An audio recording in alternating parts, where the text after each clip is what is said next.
రైతు మిత్రులందరికీ నమస్కారం. రాష్ట్రంలో ఎన్నికల షెడ్యూల్ విడుదల చేయబోతున్నట్లయితే తెలుస్తుంది. రాష్ట్రంలో ఎలక్షన్ కోడ్ కూడా అమల్లోకి అయితే రావడమే జరుగుతుందన్నమాట. ఈ యొక్క ఎలక్షన్లకు సంబంధించి కూడా చాలామంది రైతన్నలు అయితే ఇప్పటికే మీకు తెలిసే ఉంటాయి. మున్సిపల్ ఎన్నికలు అనేవి రాష్ట్రంలో ఈ యొక్క ఎన్నికల షెడ్యూల్ ఈ నెల 11న విడుదల చేయబోతున్నట్లయితే రాష్ట్ర ప్రభుత్వం అఫీషియల్ కూడా మనకు అనౌన్స్ అయితే చేస్తున్నట్లయితే తెలుస్తుందన్నమాట. మున్సిపల్ ఎన్నికల షెడ్యూల్ ఈ నెల 11న విడుదలయ్యే అవకాశం ఉన్నట్లు అధికార వర్గాలు అయితే చెప్తున్నాయి. తర్వాత రెండో వర్గాల్లో 125 మున్సిపాలిటీలకు ఎలక్షన్స్ నిర్వహించేలా ఏర్పాట్లు చేస్తున్నట్లు సమాచారం. రిజర్వేషన్లపై డెడికేషన్ కమిషన్ ఇచ్చే రిపోర్ట్ ఆధారంగా నిర్ణయం తీసుకున్నట్లు తెలుస్తుంది.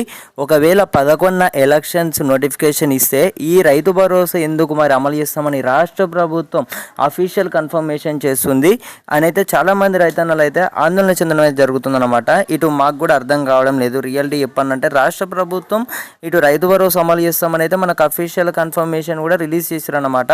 జనవరి 2వ వారంలోగా పూర్తిగా సర్వే చేస్తామనేది చెప్పారన్నమాట. రాష్ట్రంలో చూసుకున్నట్టయితే ఈ శాటిలైట్ మ్యాపింగ్ ద్వారా వచ్చేసి కూడా రైతు భరోసా భూములకు సంబంధించి సాగు చేసే భూములనే రైతు భరోసా కింద ఈ 65 లక్షల మంది రైతులు అర్హులుగా తేల్చినట్లయితే తెలుస్తుందన్నమాట.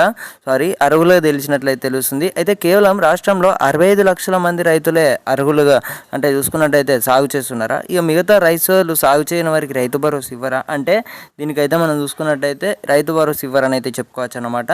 రిజర్వేషన్లపై ఈ యొక్క డెడికేషన్ కమిషన్ ఇచ్చే రిపోర్ట్ ఆధారంగా ఈ యొక్క నోటిఫికేషన్ కూడా విడుదల చేస్తారన్న అయితే చాలా వరకు ఇది వినిపిస్తుంది అనమాట. ఒకవేళ 11న ఎలక్షన్ నోటిఫికేషన్ ఇస్తే మరలా ఎలక్షన్ కూడా అమల్లోకి ఇస్తేస్తుంది. మళ్ళీ ఎలక్షన్స్ ఉంటాయి. మరలా సర్పంచ్ ఎట్లా ఓట్లు వేసారో అదేవిధంగా సిటీ ప్రాంతాలలో ఎన్నికలు అనేవి అయితే ఉండడం అయితే జరుగుతుందన్నమాట. ఇస్తే ఈ నెల 25వ తేదీ నాటికి ఎన్నికలు పూర్తయ్యే ఛాన్స్ ఉందని అధికారులు అంటున్నారు. అయితే మరి రైతు భరోసా ఎందుకు అమలు చేస్తామని అయితే చెప్తారు. 13న రైతు భరోసాకు సంబంధించి కూడా సంక్రాంతికి ముందే విడుదల చేస్తామని అయితే మనకు అఫీషియల్ కన్ఫర్మ్ చేశారన్నమాట. ముఖ్యమంత్రి రేవంత్ రెడ్డి సార్ గారే మనకు అఫీషియల్ కన్ఫర్మ్ చేసినట్లయితే తెలుస్తుంది. రైతు సోదరులు ఈ యొక్క విషయాన్ని గమనించి మీ తోటి రైతులందరికీ కూడా తప్పకుండా షేర్ చేయగలరన్నమాట. నిజాలు మాత్రమే మాట్లాడడం అయితే జరుగుతుందన్నమాట. ఎలాంటి ఫేక్ న్యూస్ వచ్చేసి కూడా మనం ప్రోత్సహించాము. సో ప్రతి ఒక్కరైతే మన యొక్క ఛానల్ని కొత్త చూస్తున్నారు అందరూ సబ్స్క్రైబ్ అయితే చేసుకోండి. రైతులకు ఎల్లప్పుడూ నిజాలు తెలియజేయడం అయితే జరుగుతుందన్నమాట. సో మీ యొక్క డబ్బులకు సంబంధించి కూడా ఎల్లప్పుడూ మేము ముందంజన ఉన్నాము. మేము మీకు ఎప్పుడు కూడా ఎల్లప్పుడూ సపోర్ట్ అయితే చేస్తామన్నమాట. రాష్ట్రంలో మున్సిపల్ ఎన్నికల షెడ్యూల్ అనేవి ఈ నెల 11న రాష్ట్ర ప్రభుత్వం గ్రీన్ సిగ్నల్ ఇస్తుందా ఇవ్వట్లేదా అనే దానిపై అయితే మనకి ఇంకా క్లారిటీ వచ్చేసి కూడా రావాల్సి ఉంటుందన్నమాట. ఒకవేళ మున్సిపల్ ఎన్నికలు ఉన్నాయి అనుకోర్రి రైతు భరోసా గోవింద అన్నమాట. సంక్రాంతికి డబ్బులు అనేవి అయితే పడబోవు ఖచ్చితంగా.